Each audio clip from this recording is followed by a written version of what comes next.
Hi friends, வரன் தேடும் உறவுகள் அனைவருக்கும் வணக்கம். ரொம்ப வருடமாக வரன் தேடியும் உங்களுக்கு மனசுக்கு பிடிச்ச மாதிரி நல்ல வரன் அமையலே. அப்போ நம்மளோட சேனலை பாருங்கள், உங்களுக்கான வரன் நீங்களே தேர்ந்தெடுங்க. வாங்க இன்றைய இலவசங்களை பார்ப்போம். பெயர் அன்பிகா, வயது 42 வயது ஆகுதுங்க. ராசி மேஷ ராசிங்க. ஜாதின்னு பார்த்தீங்கன்னா இந்துல துளுவ வேளாளர் சமுதாயத்தை சார்ந்தவங்க. படிப்பு 6ஆம் வகுப்பு முடிச்சிருக்காங்க. இவங்க காய்கறி கடை சொந்தமாக வச்சு நடத்திட்டு வராங்க. நல்ல ஒரு வருமானம் வரதா சொல்லியிருக்காங்க. உங்களோட திருமண நிலையில பார்த்தீங்கன்னா இவங்களுக்கு 2ஆம் மனம் தாங்க.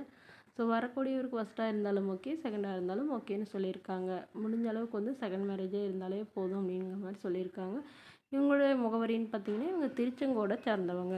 ஸோ இவங்க திருச்செங்கோடு சுற்று வட்டாரத்திலே வரனை எதிர்பார்க்குறதா சொல்லியிருக்காங்க. இவங்களுடைய முதல் கணவர் இவங்களை விட்டுட்டு வேறொரு பெண்ணோட போயிட்டதுனால இவங்க தனிமையில் தான் வசிக்கிறதா சொல்லியிருக்காங்க. இவங்களுக்கு அம்மா அப்பான்னு யாரும் இல்லைங்க. ஏன்னா இவங்க லவ் மேரேஜ் பண்ணிட்டு வந்துட்டாங்க. ஸோ இவங்க ஹாஸ்டலில் தான் வளர்ந்ததாகவும் இவங்களை லவ் மேரேஜ் பண்ணிட்டு வந்ததாகவும் சொல்லியிருக்காங்க. அதனால் வரக்கூடியவர் தன்னை நல்லா புரிஞ்சுக்கணும். என்கிட்ட சொத்து வீடு நிலம் எதுவுமே இல்லைங்க, நான் வாடகை வீட்டில் தான் வசிக்கிறேன். ஸோ அதனால் வரக்கூடியவர் தன்னை நல்லா புரிஞ்சுக்கிட்டால் மட்டும் போதும்னு கேட்டிருக்காங்க. இவங்களுக்கு குழந்தைங்களாம் எதுவும் இல்லைங்க. ஸோ அதனால் வரக்கூடியவருக்கும் குழந்தைங்க இருந்தாலும் நான் ஏற்றுக்கிறேன்னு சொல்லியிருக்காங்க.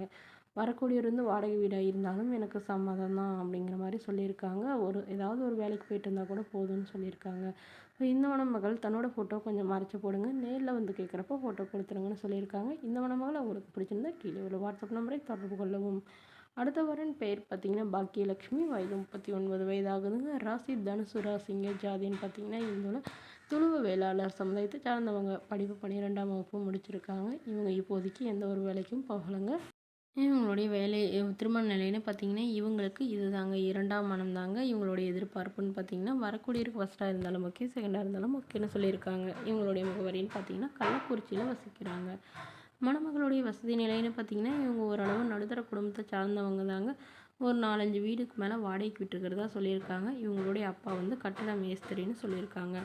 உடன் பிறந்தவங்கன்னு பார்த்தீங்கன்னா 2 அக்கா, ஒரு தம்பிங்க. ஸோ எல்லாருக்கும் திருமணம் ஆயிடுச்சுன்னு சொல்லியிருக்காங்க. ஸோ இவங்களும் ஆல்ரெடி வேலைக்கு போயிட்டு தாங்க இருந்தாங்க. இப்போ தான் வீட்டில் இருக்கிறதா சொல்லியிருக்காங்க. இவங்களுக்கு திருமணம் பண்ணுறதுனால இப்போ இவங்க வீட்டில் இருக்கிறதா சொல்லியிருக்காங்க. இவங்களுக்கு ஏற்கனவே திருமணமாகி இவங்களுடைய கணவர் ஃபஸ்ட்டு லவ் பண்ண பொண்ணோடையே போயிட்டதுனால இவங்க இப்போ தனிமையில் தான் வசிக்கிறதா சொல்லியிருக்காங்க. அதனால் வரக்கூடியவருக்கு திருமணமாகி மனைவி இல்லாதவராக இருக்கணும், குழந்தை இருந்தாலும் நான் ஏற்றுக்கிறேன்னு சொல்லியிருக்காங்க. மேலும் மணமகளுடைய அப்பா தன்னுடைய பொண்ணுக்கு ஒரு 5 சவரன் நகை போடுறதாகவும், அது இல்லாமல் ஒரு கையிருப்பாக ஒரு 10,000 ரூபாய் அமௌண்ட் தரதாகவும் சொல்லியிருக்காங்க. ஸோ என்னோடய பொண்ணு எந்த ஒரு குறையில்லாமல் நல்லபடியாக பார்த்துக்கிட்டா மட்டும் போதும்னு தாங்க கேட்டிருக்காங்க. இந்த மணமகளை உங்களுக்கு பிடிச்சிருந்தா கீழே உள்ள வாட்ஸ்அப் நம்பருக்கு உங்களுடைய முழு விவரங்களையும் எங்களுக்கு சென்ட் பண்ணுங்கள். நாங்கள் இந்த மணமகள் வீட்டாருக்கு அனுப்பி வைத்து இவங்களுக்கு ஓகேங்கிற பட்சத்தில் மணமகள் வீட்டாரின் ஃபோன் நம்பர் இலவசமாக வழங்குங்க. இது போன்ற இலவசங்களை உடனுக்குடன் உங்களுடைய ஃபோனை தெரிஞ்சுக்கணும். நம்மளோட சேனல் சப்ஸ்கிரைப் பண்ணி அருகில் பெல் ஐகானை கிளிக் பண்ணிக்கோங்க. Okay friends, thank you.